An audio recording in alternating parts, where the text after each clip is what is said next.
इसके पहले वाले वीडियो में हमने क्या पढ़ा था? गाल की कोशिकाओं का अध्ययन किए थे। उसके बाद किसका अध्ययन किए थे? पत्तियों की कोशिकाओं का अध्ययन किए थे। आज हम पढ़ेंगे जंतु और पादप कोशिका के बारे में। तो जंतु और पादप कोशिका के अंतर्गत ये जितने भी टॉपिक यहाँ पर लिखे हैं उन सभी का अध्ययन हम चित्र के माध्यम से करेंगे। मतलब चित्र के माध्यम से मैं आप लोग को समझाऊंगी। तो सबसे पहला टॉपिक क्या होगा आपका? कोशिका भित्ति, जिसको हम इंग्लिश में सेल वॉल कहते हैं। दूसरा है आपका कोशिका द्रव्य, जिसको हम साइटोप्लाज्म कहते हैं। केंद्रक को इंग्लिश में क्या कहा जाता है? न्यूक्लियस कहा जाता है। उसके बाद जो चौथा टॉपिक है वो क्या है आपका? अंतःप्रद्रवी जालिका, जिसको हम इंग्लिश में क्या कहते हैं? Endoplasmic reticulum. पांचवा जो पॉइंट है वो क्या है? गोल्जी का है, जिसको हम इंग्लिश में गोल्जी बॉडी कहते हैं। छठवा जो पॉइंट है वो क्या है आपका? लाइसोसोम। इसको लाइसोसोम को इंग्लिश में लाइसोसोम ही कहा जाता है। सातवां जो है वो क्या है? रिक्तिकाएं हैं, जिसको हम इंग्लिश में वैक्यूल्स कहते हैं। आठवां जो है वो क्या है आपका? माइटोकॉन्ड्रिया। तो माइटोकॉन्ड्रिया को इंग्लिश में माइटोकॉन्ड्रिया ही कहा जाता है। नौवां जो पॉइंट है वो आपका क्या है? लवक, जिसको हम प्लास्टिड कहते हैं। ये लवक हम दो प्रकार से पढ़ेंगे, दो प्रकार के लवक के बारे में।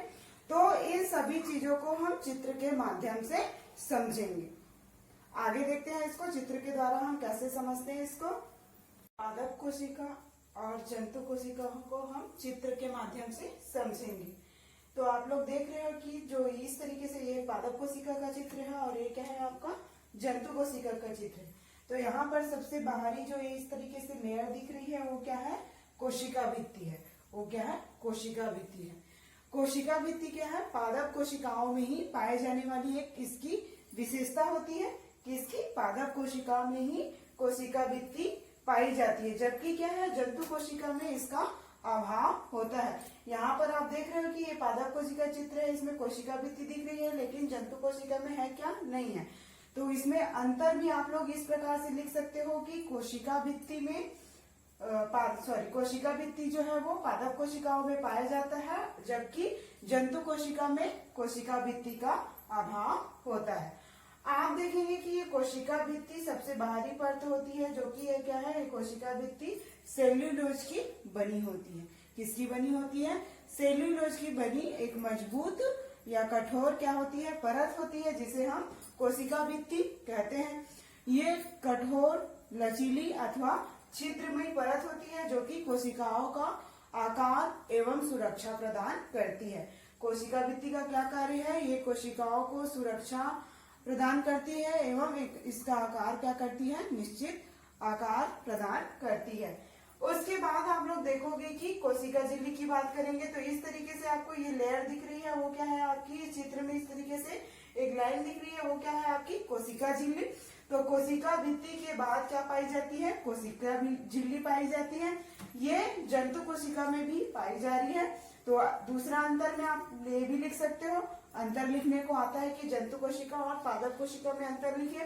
तो एक तो अंतर हो गया कि कोशिका भित्ति पादप कोशिकाओं में कोशिका भित्ति पाई जाती है, जबकि जंतु कोशिका में नहीं पाई जाती। दूसरा अंतर क्या लिख सकते हो? कोशिका झिल्ली, तो ये पादप कोशिकाओं में भी पाई जा रही है और जंतु कोशिका दोनों में ही क्या पाई जाती है? कोशिका झिल्ली पाई जाती है। इसका दूसरा अंतर हो गया। अब बात करते हैं यहाँ इस तरीके से ये पूरी जो संरचना दिख रही है वो क्या है? कोशिका द्रव्य है। मैंने यहाँ पर चित्र के माध्यम से दर्शाया हुआ है। ये पूरा क्या कहलाएगा? ये वाला हिस्सा पूरा कोशिका द्रव्य कहलाएगा। ये पादप कोशिका का कोशिका द्रव्य।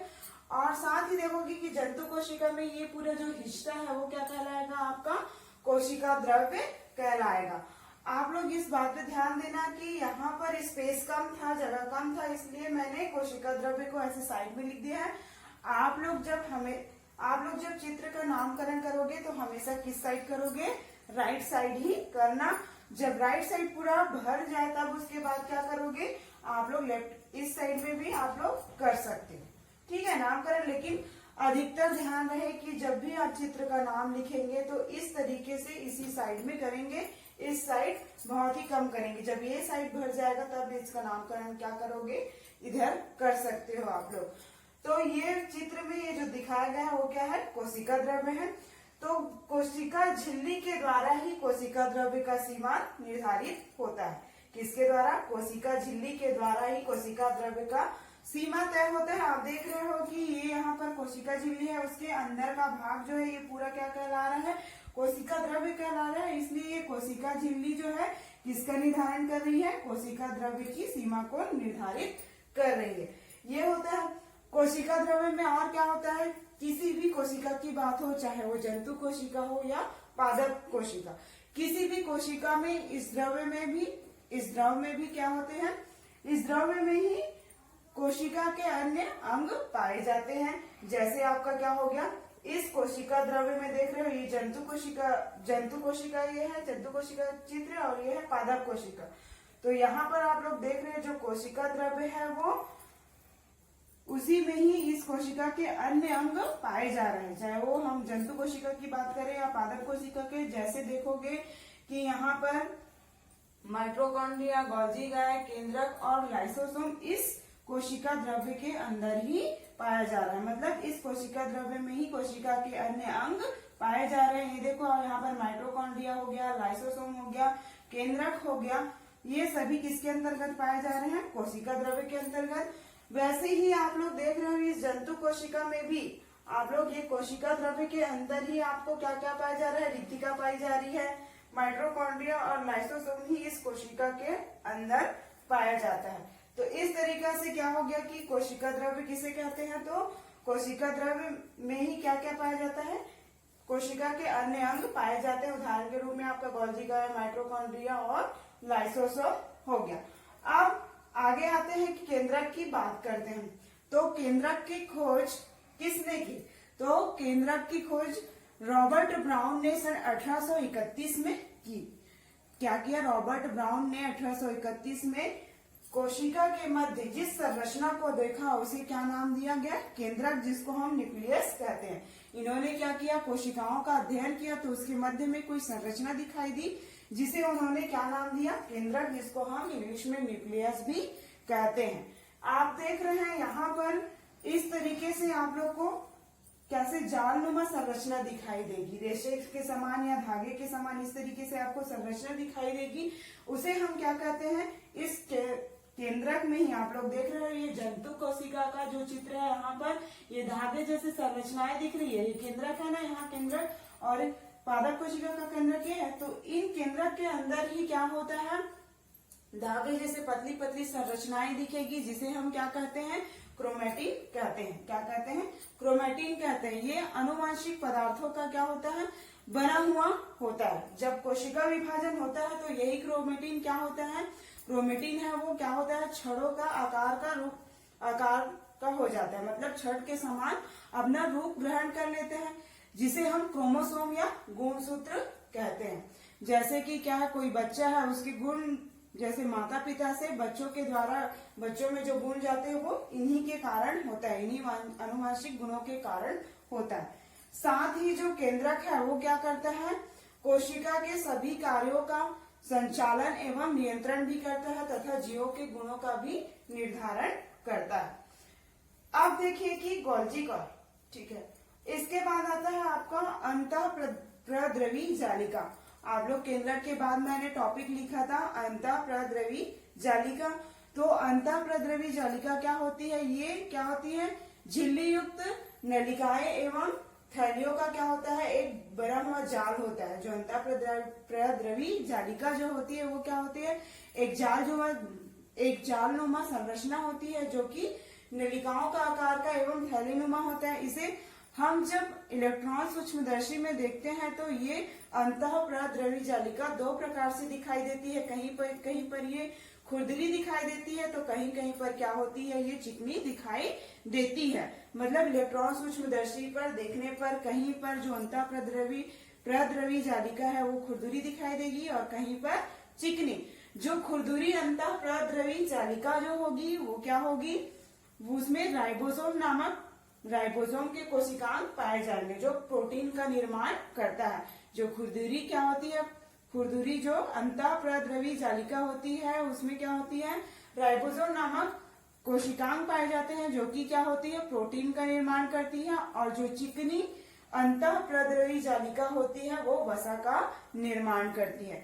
इस प्रकार से अंतःप्रद्रवी जालिका में बने वसा और प्रोटीन जो है वो झिल्लियों का निर्माण करते हैं तथा उसकी मरम्मत का काम भी करते हैं। ये प्रोटीन और वसा ही झिल्लियों के निर्माण में सहायक होते हैं। ये हो गया आपका अंतःप्रद्रवी जालिका। अब बात करते हैं गोल्जी काय। तो इस प्रकार से जो संरचना दिख रही है आपकी इस जंतु कोशिका में वो क्या है आपकी गोल्जी काय है। यहाँ पर आप देख रहे हो पादप कोशिका में यहाँ पर जो संरचना दिख रही है वो क्या है गोल्जी काय। तो इसका वर्णन जो है वो कैमिलो गोल्जी नामक साइंटिस्ट ने सन 1898 में किया। गोल्जी काय का वर्णन जो कैमिलो गोल्जी ने सन 1898 में किया। ये भी क्या है जो गोल्जी काय होती है वो अनेक प्रकार की झिल्लियों से मिलकर बनी होती है। ये झिल्लियों की जो संरचना है वो क्या होती है थैलीनुमा होती है। देख रहे हो कि ये जो संरचना है वो क्या हो रही है थैलीनुमा है। ये गोल्जी काय के पास आप लोग देख रहे हैं इस तरीके से गोले में छोटी छोटी जो गोल रूप में बनी हुई है वो क्या है थैलियां हैं जिसमें विशेष प्रकार का क्या होता है द्रव पदार्थ भरा होता है। तो गोल्जी काय का वर्णन सबसे पहले किसने किया था सन 1898 में कैमिलो गोल्जी ने किया था। इन्होंने क्या किया था ये गोल्जी काय जो है वो अनेक प्रकार की झिल्लियों से मिलकर बनी होती है। ये झिल्लियों की रचनाएं क्या होती है थैलीनुमा होती है इसकी जो रचनाएं हैं और इसी के पास में द्रव से भरी हुई छोटी छोटी थैलियां भी पाई जाती है जो इस प्रकार से है ये थैलियां पाई जाती है। अब क्या होता है जो गोल्जी काय होता है वो राइबोसोम में बने प्रोटीन एवं अन्य पदार्थों को गोल्जी काय तक पहुंचाने का कार्य करता है। राइबोसोम में जो बने प्रोटीन एवं अन्य पदार्थ होते हैं वो क्या करते हैं वो गोल्जी काय तक पहुंचाते हैं। और ये गोल्जी काय का क्या काम होता है इस गोल्जी काय का कार्य होता है कि कोई भी पदार्थ के आने से पहले ये पैकेजिंग का कार्य करता है। किसका कार्य करता है ये पैकेजिंग का कार्य करता है। इस प्रकार से इस गोल्जी काय में जो भी पदार्थ है वो क्या होता है अन्य कोशिकाओं में क्या करते हैं पहुंचाए जाते हैं। ठीक है। अब बात आती है किसकी माइटोकॉन्ड्रिया की। किसकी बात आती है माइटोकॉन्ड्रिया की। तो माइटोकॉन्ड्रिया आप लोग देख रहे हो कि ये पादप कोशिका में इस प्रकार से जो संरचना दिख रही है वो माइटोकॉन्ड्रिया है। ये जंतु कोशिका में भी माइटोकॉन्ड्रिया पाई जाती है। तो क्या होती है आप अंतर में ये भी लिख सकते हो कि माइटोकॉन्ड्रिया जंतु कोशिका में भी पाया जाता है और पादप कोशिकाओं में भी पाया जाता है। माइटोकॉन्ड्रिया जो क्या है अलग अलग कोशिकाओं में माइटोकॉन्ड्रिया का आकार क्या होता है अलग अलग होता है। कहीं गोलाकार होता है तो कहीं शाखित होती है तो कहीं केंद्रक के समान होता है। तो आप देखोगे कि ये जो माइटोकॉन्ड्रिया है वो एक कोशिका में क्या है 100 से 1000 माइटोकॉन्ड्रिया पाई जाती है। कोशिका कितनी पाई जाती है कोशिका की बात करें तो 100 से 1000 तक की माइटोकॉन्ड्रिया पाई जाती है। और अलग अलग कोशिकाओं के माइटोकॉन्ड्रिया क्या होते हैं अलग अलग होते हैं। अब बात आते हैं कि लाइसोसोम। ठीक है। तो ये इस प्रकार से जो गोल से संरचना दिखाई दे रही है कोशिका द्रव्य के अंतर वो क्या है लाइसोसोम है जो पादप कोशिकाओं में भी पाया जा रहा है और जंतु कोशिकाओं में भी पाया जा रहा है। यहाँ पर जंतु कोशिका में देख रहे हो इस प्रकार से क्या पाया जा रहा है आपका लाइसोसोम। ठीक है। तो लाइसोसोम को हम आत्मघाती झोला या सुसाइडल बैग भी कहते हैं। तो हम इस लाइसोसोम को सुसाइडल बैग या आत्मघाती झोला क्यों कहते हैं इसके बारे में जानते हैं। तो क्या होता है कोशिकाओं में कुछ ऐसे भी पदार्थ पाए जाते हैं जो पूरी कोशिका में जो पदार्थ पाए जाते हैं उनको नष्ट करने की क्षमता रखते हैं। ठीक है। कोशिकाओं में कुछ ऐसे पदार्थ पाए जाते हैं जो कि कोशिका में उपस्थित जो पदार्थ होते हैं उनको पूरी तरीके से नष्ट कर सकते हैं। तो बात इस प्रश्न की उठती है कि जो कोशिका में जितने भी पदार्थ हैं उसको नष्ट करने की क्षमता तो पाई जा रही है लाइसोसोम में लेकिन ऐसे कौन सी ये कोशिका को ही क्यों नहीं नष्ट करती। उसमें जितने भी पदार्थ हैं उसको वो नष्ट तो कर सकता है लेकिन वो खुद उस कोशिका को क्यों नष्ट नहीं कर सकता। इस बात पर प्रश्न उठा तो ये तब समझ में आया जब लाइसोसोम की खोज हुई। तब यह स्पष्ट हुआ। कब स्पष्ट हुआ जब लाइसोसोम की खोज हुई तब इस बात का स्पष्टीकरण हुआ। क्यों हुआ क्योंकि जो लाइसोसोम है वो क्या होता है इस लाइसोसोम में जो हानिकारक पदार्थ होते हैं, जो विनाशकारी पदार्थ होते हैं, इस लाइसोसोम के अंदर होते हैं। ठीक है, इस लाइसोसोम के अंदर होते हैं। तो ये साधारण या सामान्य स्थिति में क्या होता है, इस कोशिका में जो अन्य पदार्थ दिख रहे हैं उसके संपर्क में नहीं आता। अब जैसे ही कोई हानिकारक पदार्थ जो है इसके अंदर प्रवेश करता है तो ये क्या करता है, ये लाइसोसोम उसे क्या कर देता है, नष्ट कर देता है। और किसी कारण से ये जब लाइसोसोम है जो फट जाता है तो ये पूरी की पूरी कोशिका को क्या कर लेता है, पचा लेता है, यानी नष्ट कर देता है। इसलिए हम इस लाइसोसोम को आत्मघाती झोला या सुसाइडल बैग भी कहते हैं। अब बात करते हैं हम लवक की। ठीक है, तो लवक आप लोग देख रहे हो वर्णक के आधार पर, ये लवक क्या है, पादप कोशिकाओं में ही पाया जाता है, जंतु कोशिकाओं में नहीं पाया जाता है। अगर वर्णक के आधार पर देखें तो लवक दो प्रकार के होंगे, एक होगा रंगहीन लवक और दूसरा होगा रंगीन लवक। तो आप लोग नाम से ही समझ रहे होंगे, रंगहीन लवक मतलब इसमें लवक नहीं पाया जाएगा, मतलब इसमें वर्णक नहीं पाया जाएगा। ये भोजन के रूप में, स्टार्च के रूप में भोजन में संचित होते हैं, जैसे मक्के का बीज हो गया, मूली हो गया या आलू हो गया, इसमें इसको देखने को मिलता है वर्णक को। अब बात करते हैं रंगीन लवक की।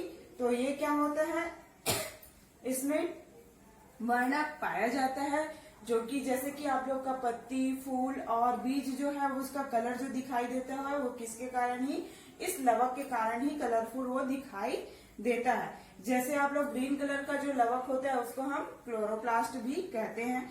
ठीक है, ये क्या होता है, जो लवक है वो अलग अलग आकार का होता है, सितार नुमा होता है, अंडे के आकार का होता है, सीढ़ी नुमा होता है।